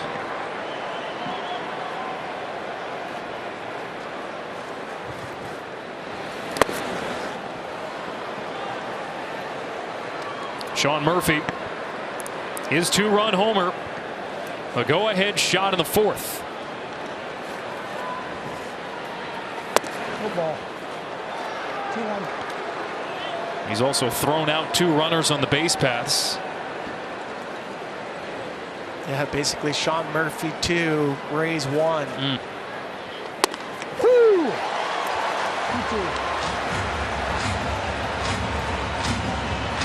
For an Atlanta team that has been virtually unstoppable over the last month, they found a different way to control the game here tonight. Thank you. 3-2. Tell you what, Elvin Rodriguez is going to get a big hug from Kevin Cash regardless of the outcome.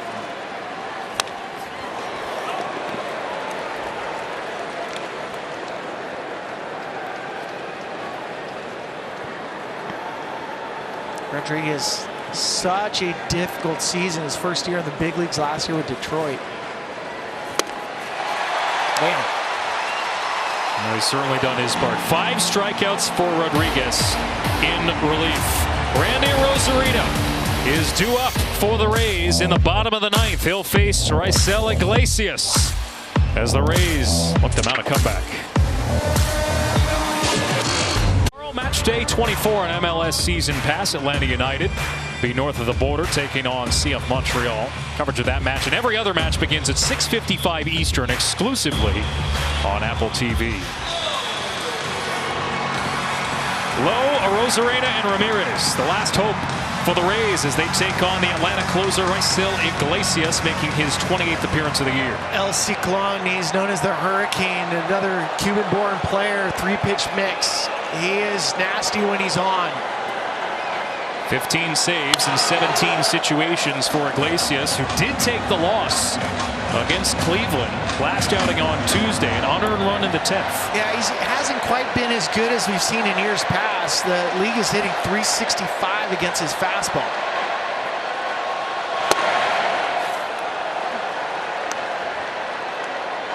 Iglesias, who spent a couple of seasons with the Angels. 6 with the Reds, most of those as their closer. Ground ball from Lowe. Albies throws it out, 1 away. I was looking forward to seeing this matchup for Randy Arozarena against Raisel Iglesias. The pitch that Randy's looking for is trying to get a sinker up. I mean, otherwise, a changeup and the slider combination against Iglesias right on right has been devastating. Arozarena, who will appear in the Home Run Derby on Monday, swings at the first pitch, high chop to third, cut off by Riley, throws on the run, 2 gone. And just that quickly, the Rays down to their final out.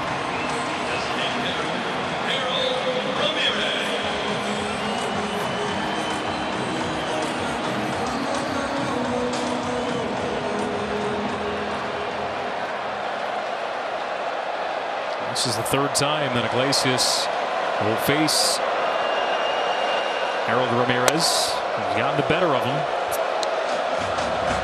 There's a big contingency of Braves fans. Now, Braves, they do spring training right around the corner from here.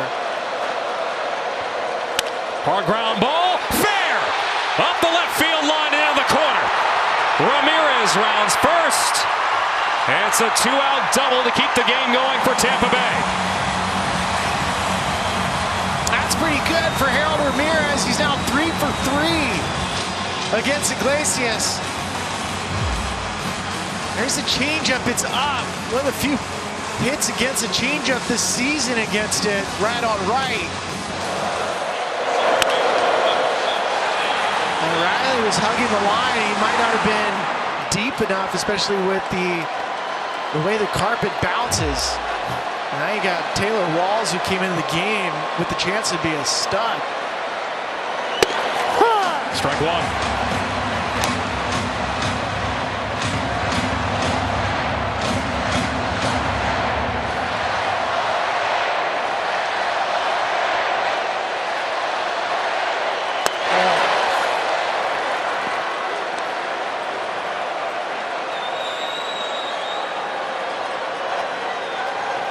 As a hitter, you have to calm your heart, take a big, deep breath.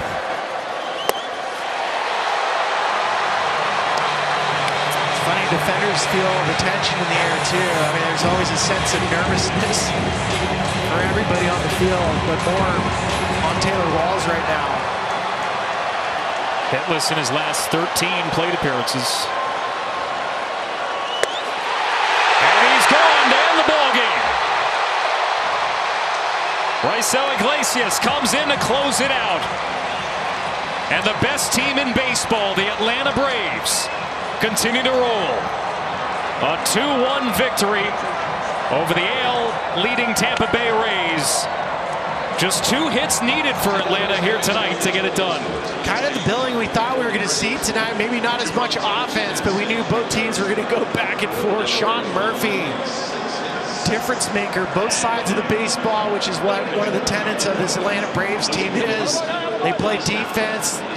They just play baseball. And they do it supremely well. Season low in hits in a victory for the Braves. Just the changeup, so much depth on that pitch, 89 miles an hour. It looks like a strike, and the bottom falls out of it. And now the Rays have lost 6 games in a row. By far their worst stretch of the season. The big blow came from Sean Murphy in the 4th. After Matt Olson reached on an error, Murphy went up him. Well, Glasnow was cruising. He just got caught by a fastball up. And he just drives it opposite field. You can tell the frustration from Glasnow to a Braves fan. And he has been such an important player for the Braves. First year as a Brave. Trish is downstairs with him. Sean Murphy, Olson capitalizes on that error, and then you go yard on a dealing Tyler Glasnow. What did you see from that pitch that you liked? I was just trying to get on time for the fastball. He's got a really good one, so just trying to get down early and time it up. And you know, I got one in the middle so I could handle it. Did you know that home run made some MLB history? No, I didn't. Most home runs before the All-Star break by any team in Major League Baseball history. How's that sound? It's pretty cool. Yeah. Does that show off just how much power this team is hitting with right now? Yeah, top to bottom. I mean, everybody in this lineup can go yard, but I think the bats we're putting up is really what speaks to our pressure we put on pitchers and stuff. You've had a ridiculous month. This team has had a ridiculous month. So much success. In your estimation, what's been behind that? Everything's clicking? I mean, everybody's just doing their job. No one's getting too, excited about, winning streaks or whatnot. We're just playing every day for the next day. Charlie Morton, that trusty veteran on the mound. What can you say about what he did today against his former team? That was great. I love Chuck. I love catching him. He's got a great, curveball mix, and everything was working today, and he kept them off balance. Congratulations. Enjoy it. Thank you. Guys, back to you. Thank you, Trish. The win for Morton, the loss for Glasnow, the save for Iglesias. And the Braves win it 2-1. Friday Night Baseball on Apple TV Plus returns next week at Twin Bill at 7 Eastern. Stay tuned for post-game coverage today from the studio, right after we show you the sights and sounds of the first half of this season from Friday Night Baseball on Apple TV Plus. It's time to go. It's time to go right now. Get ready.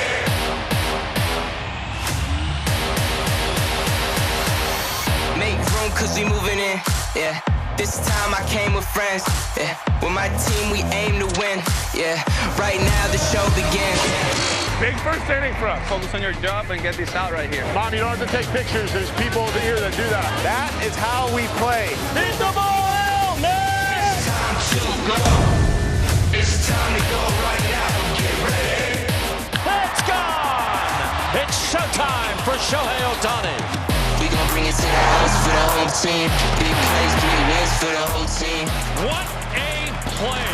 Oh, he's got it! He deked us. Rewind that one and hang on to it. This is unbelievable.